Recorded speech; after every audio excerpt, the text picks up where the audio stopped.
आपने सुना होगा 2017 के एसएससी पेपर लीक मामले को, जिसने लाखों छात्रों के भविष्य को हिला कर रख दिया था। 21 फरवरी 2018 को एक पेपर के लीक होने की पुष्टि हुई, जिसके बाद दिल्ली के सीजो कॉम्प्लेक्स पर हजारों छात्रों ने कई दिनों तक विरोध प्रदर्शन किया। उनकी मांग थी कि पूरी प्रक्रिया की जांच हो और दोषियों को सजा मिले। सुप्रीम कोर्ट ने 31 अगस्त 2018 को परिणाम घोषित करने पर रोक लगा दी, क्योंकि पूरी प्रक्रिया दागदार थी। कोर्ट ने कहा लाखों बेरोजगार युवाओं को एक भ्रष्ट सिस्टम की सजा नहीं मिलनी चाहिए। कोर्ट ने का आदेश दिया और 9 मार्च 2018 को पुनर्परीक्षा कराई गई, जिसे पारदर्शी माना गया। सुप्रीम कोर्ट ने जस्टिस एस ए बोबड़े और एस अब्दुल नजीर की बेंच के साथ एक हाई पावर कमेटी बनाई, जिसमें इंफोसिस के नंदन नीलेकणी और कंप्यूटर वैज्ञानिक विजय भटकर शामिल थे। इस कमेटी का मकसद था भविष्य में प्रतियोगी परीक्षाओं में तकनीकी सुधार और पारदर्शिता लाना। 24 जुलाई से 1 अगस्त 2025 तक हुई एसएससी सिलेक्शन पोस्ट फेज 13 की परीक्षा में कई समस्याएं सामने आई, जैसे कि सॉफ्टवेयर का क्रैश होना सबसे पहली समस्या है। जब बच्चे एग्जाम दे रहे हैं तो सिस्टम फ्रीज हो जा रहा है और वहां पर क्वेश्चंस अपने आप नेक्स्ट हो जा रहे हैं और सिस्टम कई बार अपने आप बंद हो जा रहा है। उसके बाद दूसरी समस्या है एग्जामिनेशन सेंटर का दूर दूर होना। अगर कोई बच्चा दिल्ली से बिलोंग करता है तो उसे जो है कोयम्बटूर भेज दिया जा रहा है, 400, 500, 1000 किलोमीटर दूर सेंटर दिया जा रहा है, और बच्चा जब पैसे लगाकर एक सेंटर पे पहुंचता है तो उसे पता चलता है कि उसका एक टेक्निकल ग्लिच की वजह से एग्जाम रद्द कर दिया गया है। गलत परीक्षा केंद्रों का आवंटन। परीक्षा केंद्र ऐसी ऐसी जगह पे बनाए जा रहे हैं जहां पर जाना ही संभव नहीं है। अगर बच्चा किसी तरीके से वहां पर पहुंच रहा है तो वहां पर मिसमैनेजमेंट बहुत ज्यादा है। परीक्षा केंद्र पर कर्मचारियों का या जो परीक्षा के इन्विजिलेटर्स हैं उनका दुर्व्यवहार। जब बच्चे उनसे कह रहे हैं कि सर सिस्टम नहीं चल रहा है, सर क्वेश्चन नेक्स्ट करने पर माउस काम नहीं कर रहा है, क्वेश्चंस फ्रीज हो जा रहे हैं, कई आंसर्स अपने आप लगे आ रहे हैं, सर क्वेश्चन नेक्स्ट करने पर क्वेश्चन नेक्स्ट नहीं हो रहा है, तो इस पर जो है वहां पे जो इन्विजिलेटर है उनका कहना है कि हम इसमें कुछ नहीं करेंगे, आपको जो कहना है वो एसएससी से कहिए, हम इसके लिए कोई जिम्मेदार नहीं है। सर कोई भी जवाब नहीं दे रहा है, बोल रहे बच्चे कोई भी जवाब नहीं। तो अब आपको क्या लग रहा है कि इन सबको देखते हुए आपको लगता है कि आगे के एग्जाम कराए जाए? जो सीटें बिकनी थी वो बिक चुकी है, हमें तो बस पागल बनाने के लिए एग्जाम लिया है। अब तक इन सारी समस्याओं को अगर हम देखें तो लगभग 55,000 से ज्यादा ईमेल्स, शिकायतों के ईमेल्स जो हैं वो एसएससी को प्राप्त हो चुके हैं, लेकिन अब तक एसएससी की तरफ से बच्चों को किसी प्रकार का कोई भी जवाब नहीं दिया गया है। अब मैं आप लोग का ध्यान केंद्रित करना चाहूंगा, जब एग्जाम चल रहा है तो उस वक्त बच्चों को क्या क्या प्रॉब्लम फेस करनी पड़ रही है। तो सबसे पहली समस्या है कि बच्चों का बायोमेट्रिक हो रहा है और कुछ का नहीं हो रहा है।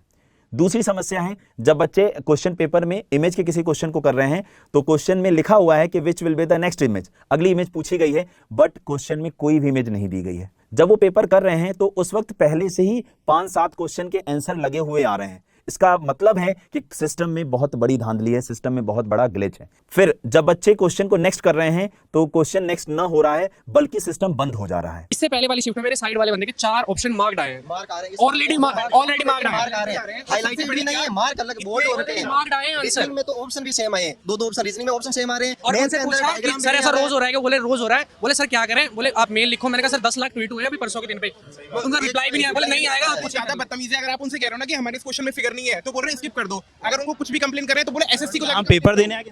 और यहाँ पर मैं दूसरी समस्या बताऊं तो जिन जगहों पर सेंटर बनाया गया है वहां पर किसी प्रकार का कोई पावर बैकअप नहीं है। जैसे ही पावर कट होता है पूरे सिस्टम, पूरे हॉल का, पूरे एग्जाम सेंटर का सिस्टम बंद हो जा रहा है, लेकिन टाइमर बंद नहीं हो रहा है, टाइमर लगातार चल रहा है, जिसकी वजह से ये जो 60 मिनट का सिलेक्शन पोस्ट फेज 13 का एग्जाम था उसमें किसी बच्चे को 45 मिनट का समय मिला, किसी बच्चे को 50 मिनट का समय मिला और किसी बच्चे को 40 मिनट का ही समय मिला। ये कहां से न्याय है कि जिस बच्चे को 60 मिनट मिलने चाहिए थे एग्जाम देने के लिए उसको उसके 60 मिनट भी नहीं दिए जा रहे हैं एग्जाम देने के लिए। बहुत गड़बड़ है, इंटरफेस में प्रॉब्लम है, आउट ऑफ सिलेबस चीज जा रही है, टेक्निकल ग्लिचेस बहुत तगड़ा है। 3 बार सर मेरा रिस्टार्ट हुआ है, सर माउस काम नहीं करता, टाइम बराबर चलता है। इन सब से छात्रों को बहुत परेशानी हुई है और इस गड़बड़ी को देखते हुए ही दिल्ली के जंतर मंतर, डीओपीटी ऑफिस और सीजो कॉम्प्लेक्स पर बड़े पैमाने पर विरोध प्रदर्शन को जन्म दिया। हजारों छात्रों और शिक्षकों ने दिल्ली चलो अभियान के तहत नारेबाजी की और एसएससी से जवाबदेही की मांग की। बार कहेंगे ये जो हमारे गिरफ्तार शिक्षक हुए हैं उनको जल्दी से जल्दी रिहा करो। की जिम्मेदारियां कंधे पे होती है तो वो 18 की उम्र में फॉर्म भरता है और वो कागजों में 18 का दिख रहा होता है। मतलब मुहिम रुकने मत दीजिएगा, हम लोग बच्चों का हौसला है, उस हौसले को तोड़ना नहीं है। इसी बीच ट्विटर पर हैशटैग यानी एक्स पर हैशटैग ट्रेंड करने लगा एसएससी मिसमैनेजमेंट, एसएसटी सिस्टम सुधारो और जस्टिस फॉर एस्पिरेंट जैसे हैशटैग ट्रेंड करने लगे, जहां छात्रों ने परीक्षा केंद्रों की बदहाल स्थिति और पुलिस के कथित बुरे व्यवहार के वीडियो शेयर किए।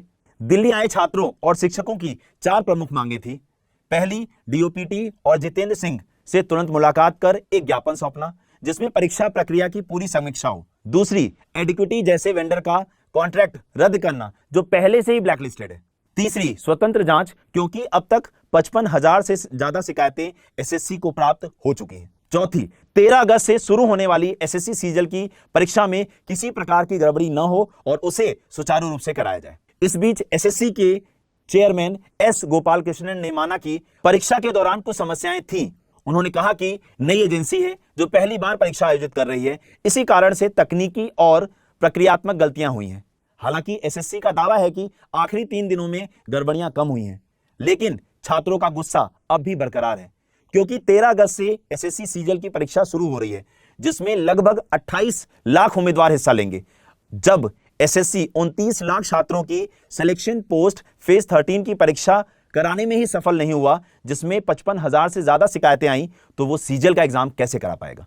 तो अब चलिए मैं आप लोग को लेकर चलता हूं एडिक्विटी का जो पास्ट वर्किंग एक्सपीरियंस रहा है या एडिक्विटी का जो विवादित इतिहास रहा है उसके बारे में। एडिक्विटी कैरियर टेक्नोलॉजीज प्राइवेट लिमिटेड एक बेंगलोर आधारित कंपनी का परीक्षा प्रक्रिया में समस्याओं का इतिहास रहा है जिसमें पेपर लीक और तकनीकी खामियां शामिल हैं। टाइम्स ऑफ इंडिया की एक रिपोर्ट के अनुसार एडिक्विटी को केंद्र सरकार और राज्यों के कई एग्जामों में बैन किया गया है।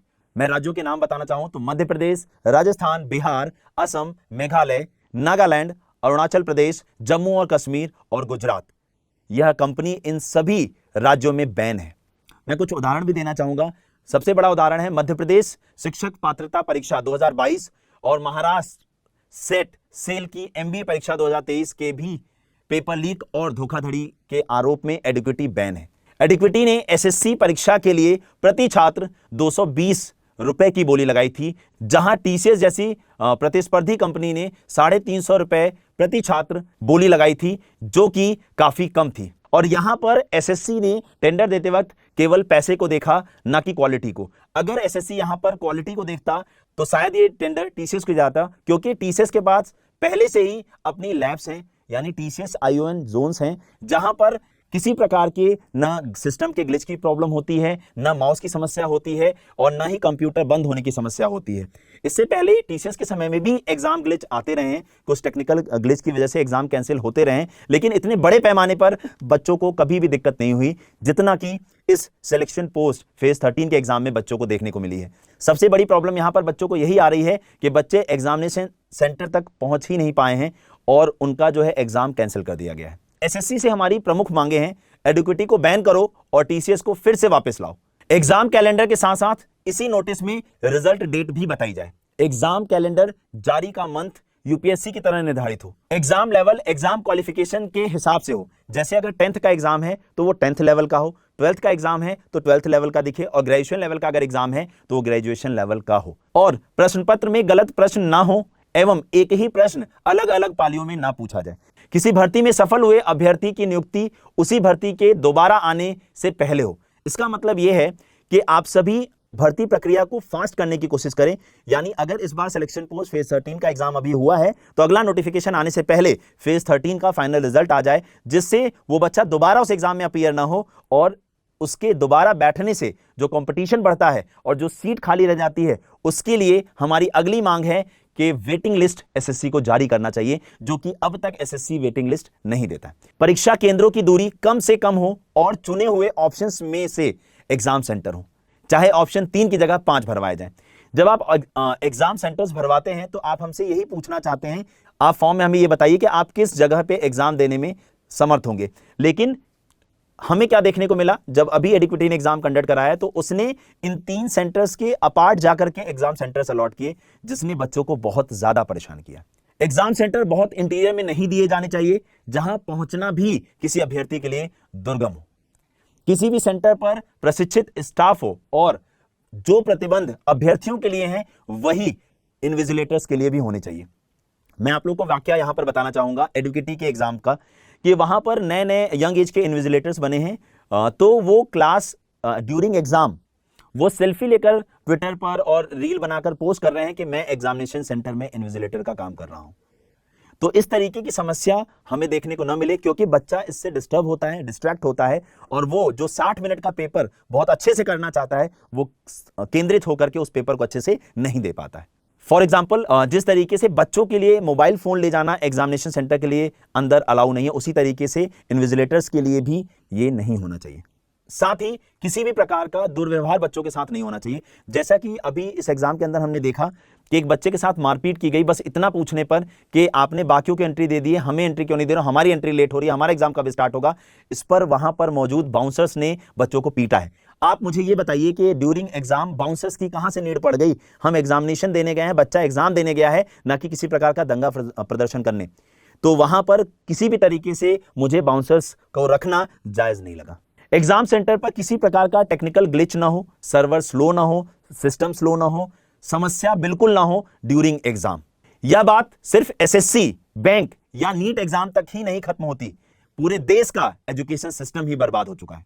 हर साल करोड़ों स्टूडेंट को एग्जाम मिसमैनेजमेंट और सरकार की गलतियों का खामियाजा भुगतना पड़ता है, जिससे उनके सपने टूट जाते हैं और वो डिप्रेशन का शिकार हो जाते हैं, और कुछ बच्चे इसी के बीच अपनी जान जोखिम में भी डाल देते हैं। आखिर सरकार की आंख कब तक खुलेगी, सिस्टम कब जगेगा, छात्रों को इंसाफ कब मिलेगा? शायद इसका जवाब किसी के पास न हो, पर हम सिस्टम के खिलाफ जंग जारी रखेंगे जब तक एक एक बच्चे को इंसाफ न मिल जाए। और आज ये जो मुहिम एसएससी के खिलाफ चल रही है, वह भी एक जंग का आह्वान है, और जीत हमारी होगी और सिस्टम को सुधरना पड़ेगा। आप सभी लोग मुझे कमेंट करके जरूर बताइएगा कि आप सिस्टम में किस प्रकार के बदलाव चाहते हैं, और आप सभी इस वीडियो को ज्यादा से ज्यादा शेयर करिएगा, ताकि सरकार तक ये बात पहुंचे कि ये जो जंग की शुरुआत हुई है, इस जंग का अंत तभी होगा जब हम सिस्टम में बदलाव ले लेंगे, जब हम सिस्टम को बदल लेंगे। Thank you.